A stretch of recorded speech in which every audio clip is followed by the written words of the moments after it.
Nós somos constantes aprendizes. Essa é a grande verdade. Nós somos hoje eternos aprendizes. Antigamente a gente se formava, colocava o diploma na parede e vivia às custas dele. Hoje não dá. Hoje a gente tem que estar constantemente aprendendo coisas novas. E não é preciso estar doente para melhorar, não é verdade? Não é preciso ser um estudante medíocre para melhorar. Eu sei que você já é bom, mas você pode ficar melhor ainda.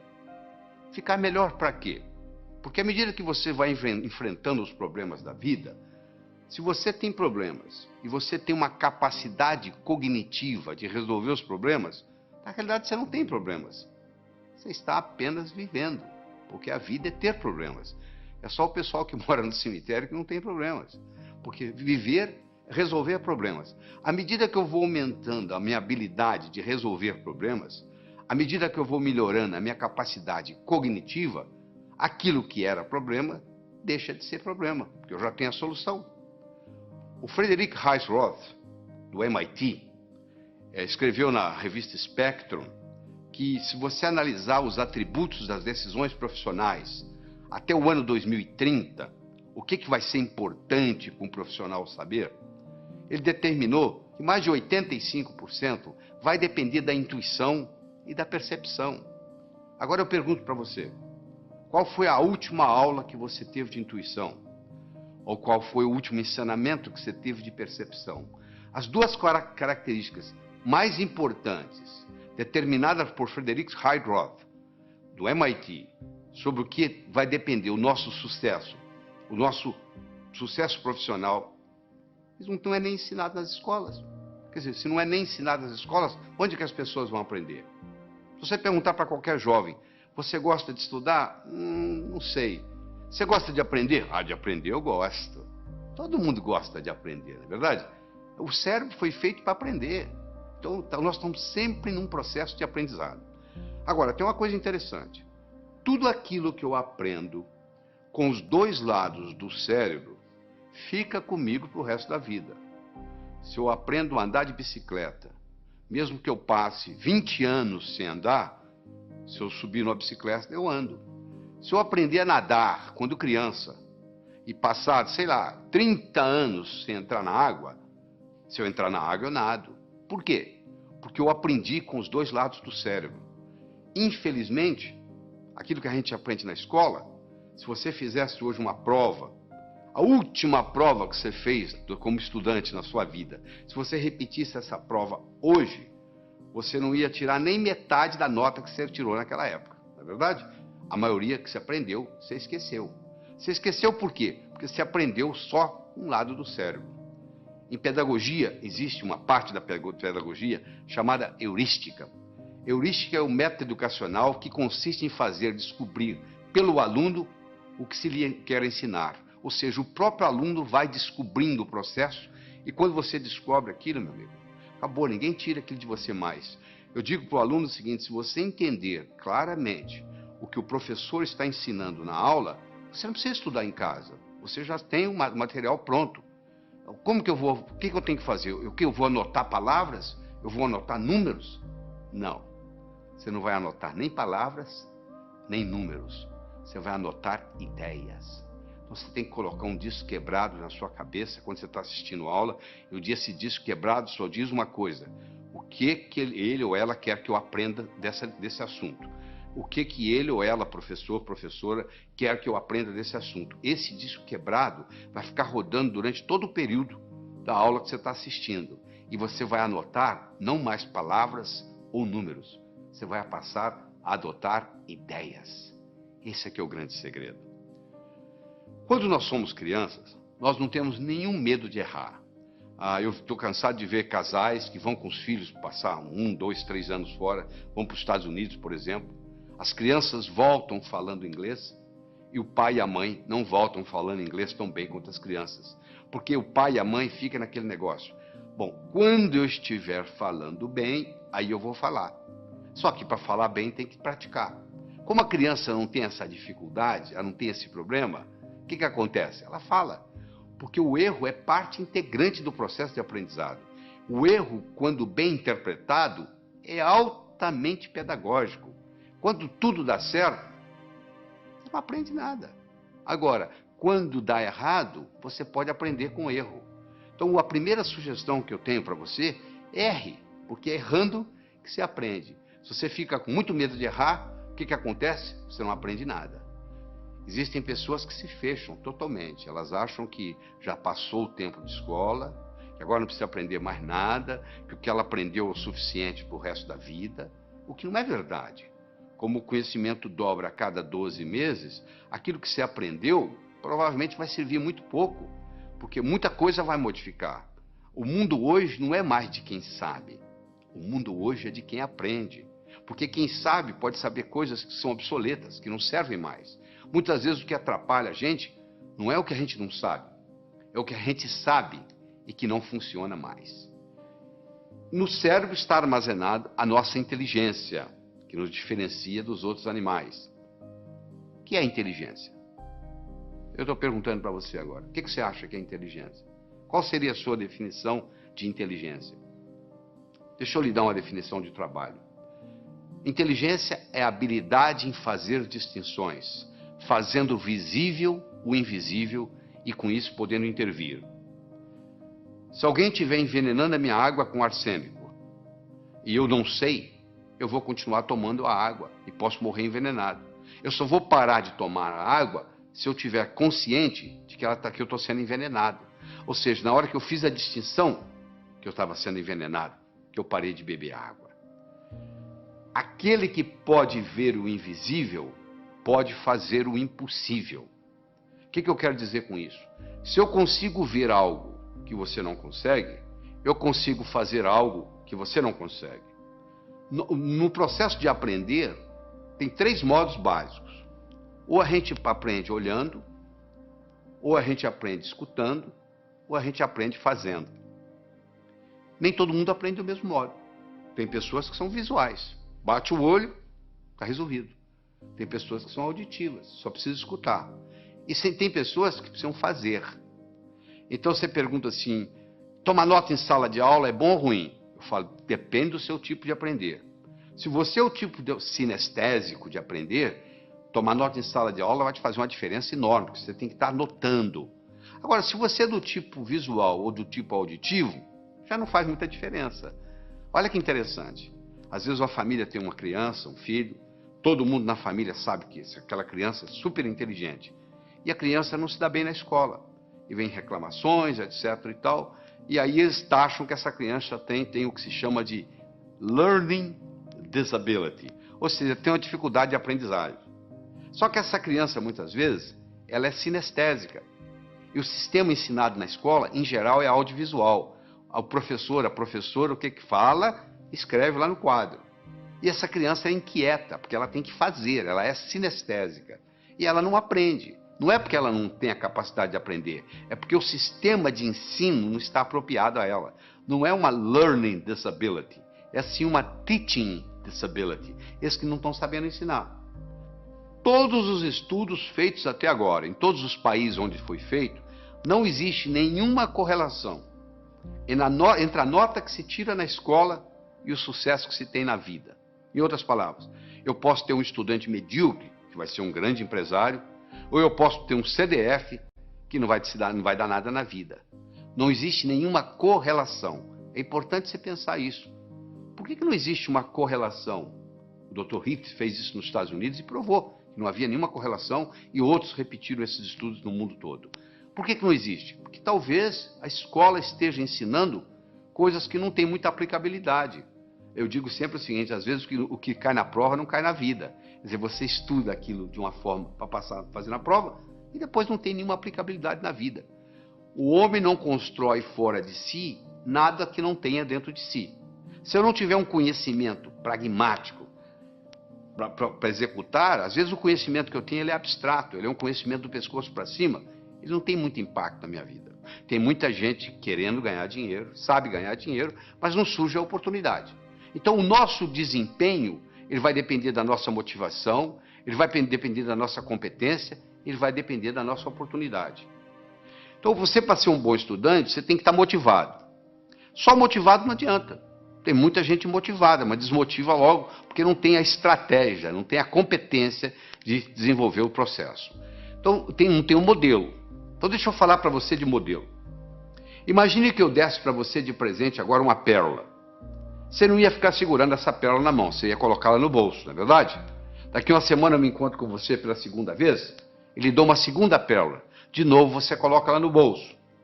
Daqui 15 dias eu vou lhe dar uma terceira pérola e você vai colocá-la no bolso. Daqui 6 meses eu vou me encontrar com você e vou perguntar assim: onde é que estão as pérolas que eu lhe dei? Você vai responder mais ou menos assim: a primeira eu coloquei no criado mudo, a arrumadeira lá em casa não viu, jogou no lixo. A segunda eu esqueci no bolso da calça, a calça foi para a lavanderia, voltou sem pérola. E a terceira eu escondi de mim mesmo, guardei tão bem guardado que eu não sei onde eu coloquei. Não é verdade? Se eu desse para você, antes de lhe dar a pérola, eu desse para você um fio de nylon e orientasse você para colocar as pérolas no fio de nylon, você ia fazer um colar. Se você colocasse esse colar no pescoço, e daqui 6 meses eu me encontrasse com você e perguntasse onde estão as pérolas que eu lhe dei, você ia dizer: estão aqui, eu fiz delas um colar. Meus amigos, você que está aí assistindo, olha só, as pérolas são ideias. O cemitério está cheio de gente que teve boas ideias. Ou não fez nada com elas, ou estragou a vida. Eu já vi muita gente estragar a vida por causa de uma boa ideia. Se eu tiver uma boa ideia, mas não tiver um modelo por trás, é um desastre. Então, a melhor definição que eu conheço de educação é a seguinte: educação é aquilo que fica depois que você esqueceu tudo que você aprendeu. O que fica? Ficam modelos. Eu vou confirmar isso agora com você. Escolha qualquer número, pode escolher o que você quiser. Pega um papel, uma caneta para você fazer esse exercício, se for o caso. Eu quero que você escolha qualquer número entre 17 e 77. Quero que você acrescente 7 a esse número. Acrescentou? Muito bem. Eu quero que você multiplique a soma por 2. Então você vai escolher um número entre 17 e 77, você vai acrescentar 7, você vai multiplicar a soma por 2, dessa soma você vai subtrair 4. Aí agora você divide o resultado por 2. Então você escolheu o número, você acrescentou 7, você multiplicou a soma por 2, você subtraiu 4 e você dividiu o resultado por 2. Agora você subtrai o número original. Subtraiu? Pois é, você sabe qual é o resultado? Não precisa falar não que eu já sei. 5. Sabe por que eu sei? Porque eu criei um algoritmo cujo resultado dá 5. Quer ver? Olha só, eu criei um algoritmo assim. Você escolhe um número X, você acrescenta 7 a esse número, tá certo? Aí você pega esse resultado, x mais 7, multiplica por 2, dá 2x mais 14. Você pega esse 2x mais 14, você tira 4, dá 2x mais 10. Você pega esse 2x mais 10, divide por 2, dá x mais 5.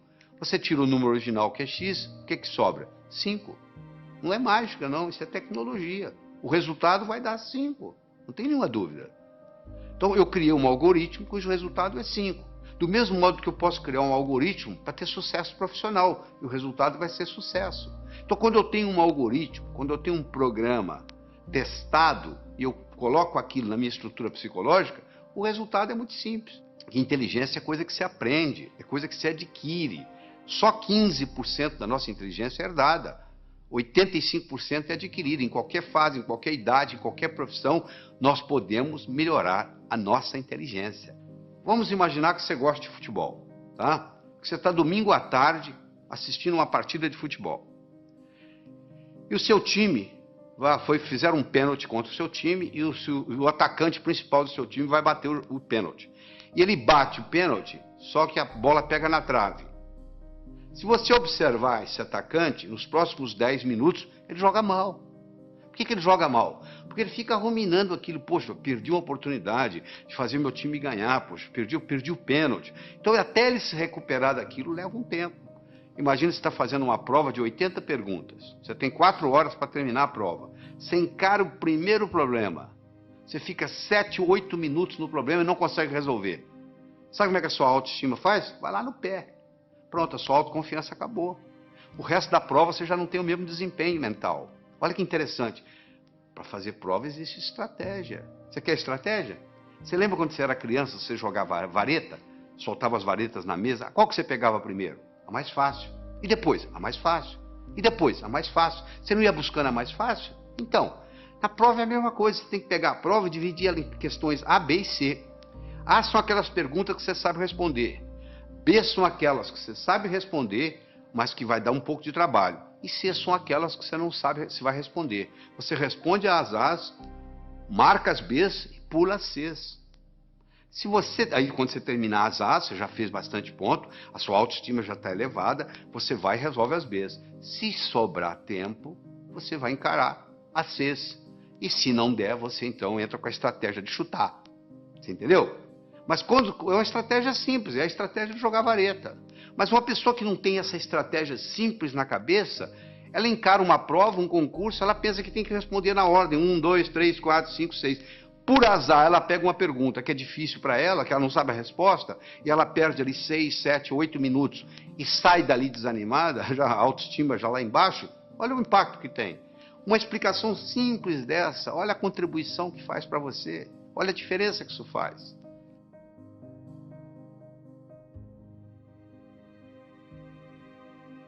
Então, uma pessoa pode muito bem melhorar sua capacidade de raciocínio. Eu tenho aqui 4 pilares do raciocínio. Um eu chamo de passo a passo, o outro eu chamo de visualização, o outro eu chamo de reformulação e o outro eu chamo de exclusão. Esses são os 4 pilares. Quando eu ensino para a pessoa a trabalhar com esses 4 pilares, essa pessoa automaticamente melhora a sua inteligência lógico-matemática.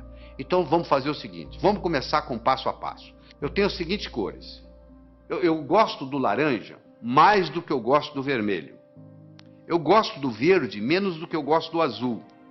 Eu gosto do azul menos do que eu gosto do anil. Eu gosto do vermelho menos do que eu gosto do violeta. Eu gosto do verde mais do que eu gosto do amarelo. Eu gosto do violeta mais do que eu gosto do anil.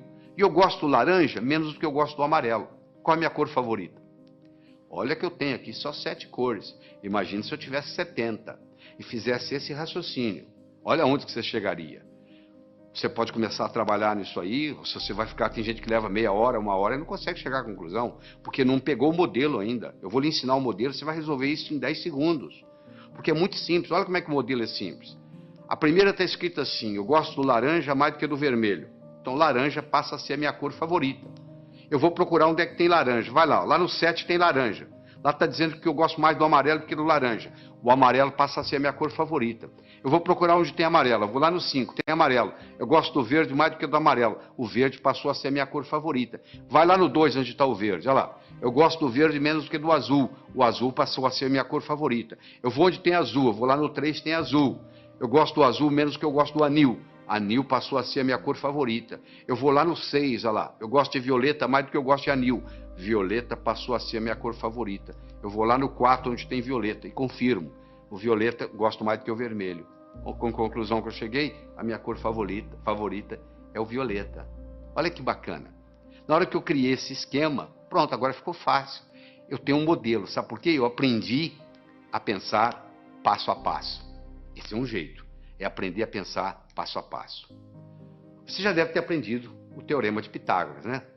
O quadrado da hipotenusa é igual à soma dos quadrados dos catetos. Se a minha hipotenusa é 5, que no caso aí é o A, o quadrado de um dos catetos é 4, 4 vezes 4, 16, do outro é 3, 3 vezes 3, 9, 16 e 9, 25, o quadrado de 5 é 25. Não é isso? E daí? O que eu vou fazer com esse? O quadrado da hipotenusa é igual à soma dos quadrados dos catetos. O que isso vai ter? A aplicabilidade que isso vai ter na minha vida? Olha aí na figura. Você está vendo aí, ó? Está aí a hipotenusa, que são 25 quadrados. Um cateto, que é o B, é 4, dá 16 quadrados. O outro é 3, dá 9. 16 e 9, 25. Se eu estou numa arquitetura, numa construção, eu quero construir 2 salões que correspondem a um terceiro. Olha aí, se eu uso isso aí, está resolvido o problema. Olha a aplicabilidade que isso tem. Agora que você visualizou, você entendeu a aplicabilidade, agora você tem motivação para aprender. O terceiro pilar do pensamento é a reformulação. Quanto que é 2/3 de uma metade? Você sabe? 2/3 de uma metade. Metade de 2/3 é 1/3. Então, você reformulou, mudou a ordem e resolveu. Às vezes você não resolve o problema porque você não está sabendo reformulá-lo. Você reformulou, você está numa prova, reformula o problema. Às vezes você não resolve daquele jeito. Você tem dificuldade em dizer quanto é 2/3 de uma metade, mas você não tem dificuldade em dizer quanto que é metade de 2/3. Falou? E, finalmente, nós vamos conversar sobre o pilar da exclusão. Eu tenho aqui um probleminha muito simples. Você vai pegar os números 1, 2, 3, 4, 5, 6, 7, 8, 9. Vai colocar nesses 9 quadrados que estão aí. De tal forma que, se eu somar na horizontal, somar na vertical ou somar na diagonal, tem que dar 15. Não interessa como eu somar, tem que dar 15. Bom, poxa, complicado? Não, não é complicado. Quer ver como é simples? Primeiro, qual que é o quadrado mais importante? O do meio.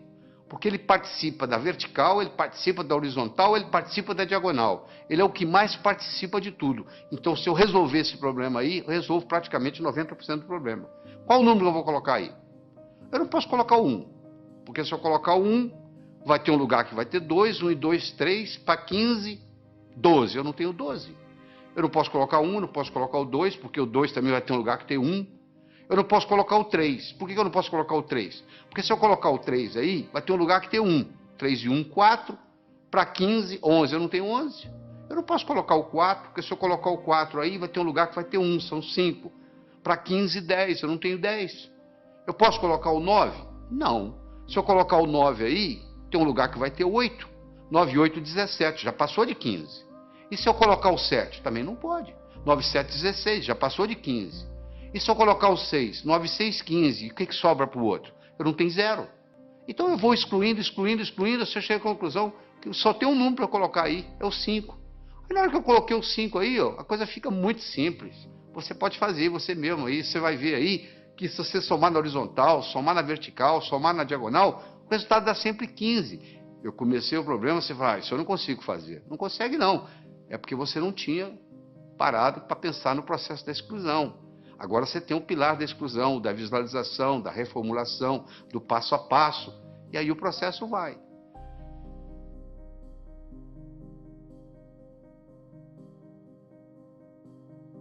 Então nós já falamos, é importante você levar em consideração a motivação. Como é que você motiva? Você fica olhando a sua meta. E é uma coisa, gente, preparar para o vestibular, preparar para concurso, preparar para a vida, não é uma corrida de 100 metros. É uma maratona.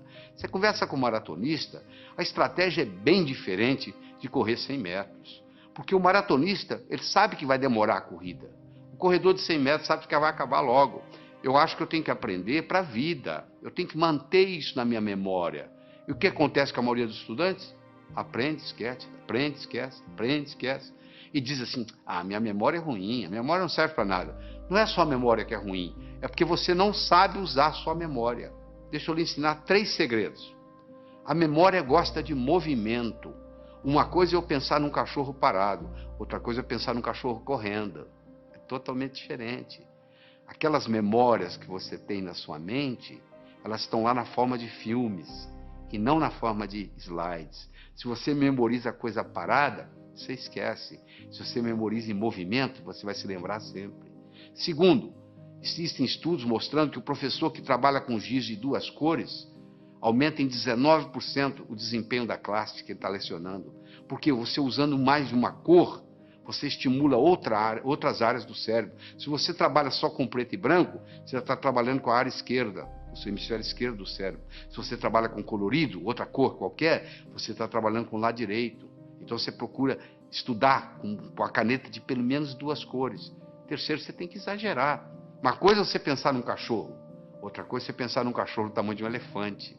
Ora, se eu vou guardar uma fórmula de física, eu imagino a fórmula de física do tamanho de um prédio. Eu coloco ela na minha cor favorita e eu ponho ela piscando. Aquilo nunca mais sai da minha cabeça. Eu vou memorizar um telefone, eu imagino os números do tamanho de um prédio. Eu imagino os números coloridos, eu imagino os números piscando. Pronto, aquilo ali memoriza. Então não existe a história de memória ruim. Todos temos uma boa memória. Se você tem um carro novinho e você não sabe dirigi-lo, não vai ter nenhuma utilidade para você. Você não vai culpar o carro. É a sua habilidade de dirigir que tem que melhorar. A sua memória não tem problema nenhum. Só que você não sabe usá-la. Isso é diferente. Então ela gosta de movimento, ela gosta de cores, ela gosta de exagero, ela gosta de mnemônicos. Você quer ver um mnemônico simples? 30 dias tem abril, junho, setembro e novembro. De 28 só a 1, todos os demais 31. Pronto. Se o mês tem 30 ou tem 31 dias, está aí para você na tela aí o mnemônico para você olhar. Então você tem que criar seus próprios mnemônicos, um jeito de você fazer para facilitar a sua memória. A medicina mostra que os últimos 20 minutos, o que você vivencia nos últimos 20 minutos antes de dormir, rumina na sua cabeça a noite toda. Se você estuda o dia inteiro, vai assistir televisão e vai para a cama, o que vai ruminar não é o que você estudou durante o dia, é a televisão que você assistiu. Então você estuda o dia todo, vai, assista a sua televisão merecidamente, volta à mesa de estudos, estuda mais 10, 15 minutos, aí você vai para a cama, aí você vai passar no concurso, você vai passar no vestibular, porque você está ruminando a noite toda aqueles 15 minutos de revisão. E aí vem a hora da revisão. Você tem que ter como se fosse você vai ter que ter um fichário, como se fosse um baralho mesmo. Um baralho de física, um baralho de química, um baralho de biologia, e você passa o olho ali, vai passando o olho. Repetição é a mãe do aprendizado, não é verdade?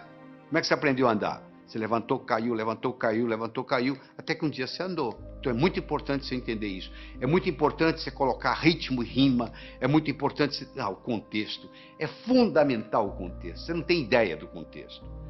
O contexto é assim, quer ver? Onde é que eu coloquei a chave? Onde é que eu coloquei aquela chave? Você não consegue se lembrar. Aí de repente você entra naquele quarto, coloquei ali, porque você entrou no contexto onde estava a chave.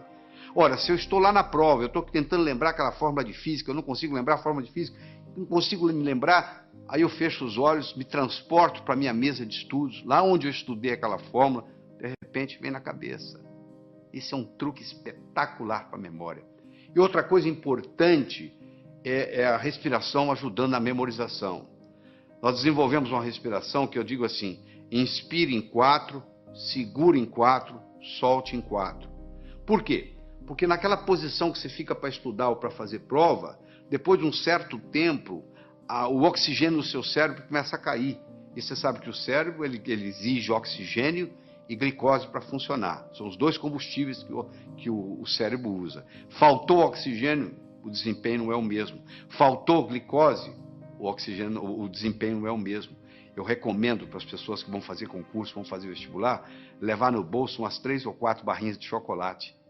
A cada 40, 50 minutos dá uma parada, respira em 4, segura em 4, solta em 4, 4 vezes, reoxigena o cérebro, come a barrinha de chocolate, absorve a glicose, aí você abasteceu de novo para mais 40, 50 minutos. Isso faz a diferença, às vezes, entre passar e ter que fazer o cursinho no ano que vem, novamente.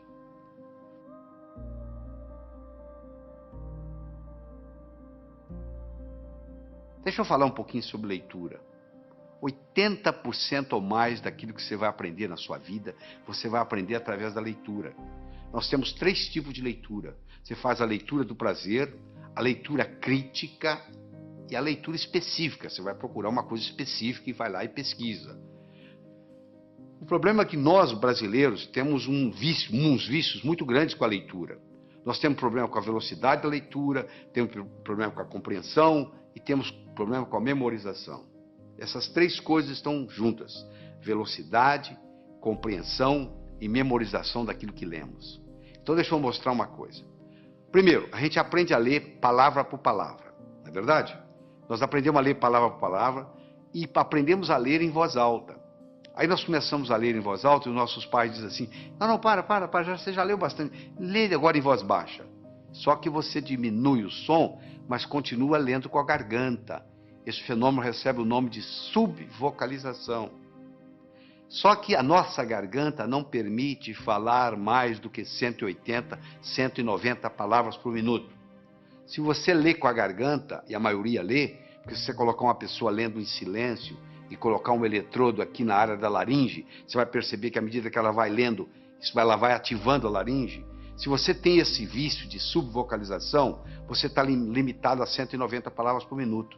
Olha que interessante. O nosso cérebro chega a pensar 1000 palavras por minuto.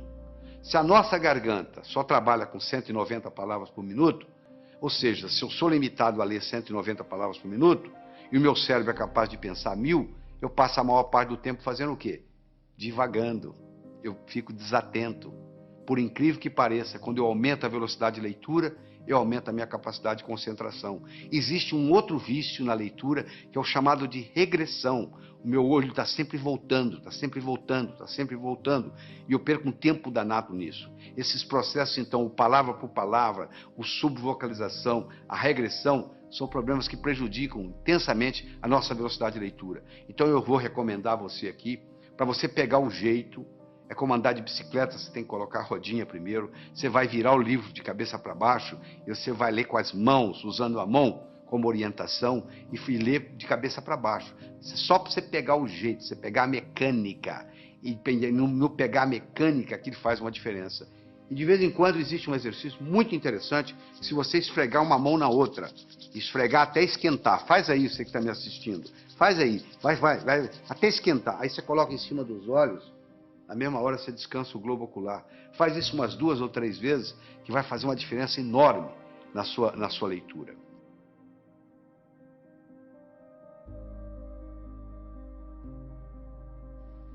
Outra coisa importante, anote não palavras nem números, anote ideias. E como é que você anota ideias? Com aquele disquinho quebrado que eu ensinei. O que estão querendo que eu aprenda desse material? O que estão querendo que aprenda desse material? Use mapas mentais. O que é mapa mental? É desenvolvido por um psicólogo britânico, Tony Buzan. Ele vai às escolas britânicas, pega o último aluno da sala, em 2 meses ele faz ser primeiro colocado. Ele já fez isso várias vezes, provando que funciona. Ele mostra que o modo de você anotar usando o mapeamento mental, chamado mind map, mapa mental, é o modo como o cérebro aprende. Isso alavanca tremendamente. Você dá uma olhada aí no slide que eu estou projetando, você vai ver como é que é o mapa mental. Entra na internet, faz uma pesquisa de mind map, ou um mapeamento mental, e você vai aprender a fazer esse processo como se fossem árvores com seus galhos. É importante você fazer ficha de revisão, fundamental. Às vezes uma ficha de revisão, você pode colocar tudo que você precisa, todo o conhecimento, naquela ficha de revisão. E só de você bater o olho ali, aquilo vai reforçando, vai reforçando, vai reforçando, e geralmente você faz isso antes de dormir. Repetição é a mãe do aprendizado. Você aprendeu a andar como? Levantou, caiu, levantou, caiu, levantou, caiu, até que um dia você andou. Outra coisa importante, o aprendizado é mais eficaz quando ele é divertido. Você tem que se divertir, você não pode estudar de mau humor. Você tem que substituir suas anotações lineares por mapas mentais, você tem que procurar trabalhar com pelo menos 2 cores diferentes, você tem que associar sempre a teoria à prática, você tem que fazer períodos de estudo de no máximo 50 minutos, com mais ou menos 12 minutos de descanso. Depois de 50 minutos, o rendimento cerebral cai tremendamente, você continua a aprender, mas não retém. Faça resumo de ideias em fichas de revisão e revise-as diariamente. Todo esse processo está aí, ó. É você aprender a aprender. Isso é que é importante. É aprender a aprender. Isso é que interessa. Porque depois que você aprendeu a aprender, você se torna o capitão do seu navio, meu amigo. Você aí, o limite, o céu é o limite. Você não vai depender mais de ninguém. Eu espero que, eu acredito que você tenha que assistir esse material de novo, escutar com carinho, voltar nos problemas, para poder se reter isso aí. Você precisa mais de uma vez estar exposto a esse material. Você precisa de algumas horas de voo. Eu vou contar uma história e aqui vou terminar essa nossa participação aqui, tá bem? Diz que uma vez, numa noite fria de inverno, 2 pássaros estavam empoleirados no galho de uma árvore. Um gavião e um pombo. O gavião então perguntou para o pombo: seu pombo, quanto que pesa um floco de neve? O pombo, sem querer conversa, laconicamente responde: praticamente nada.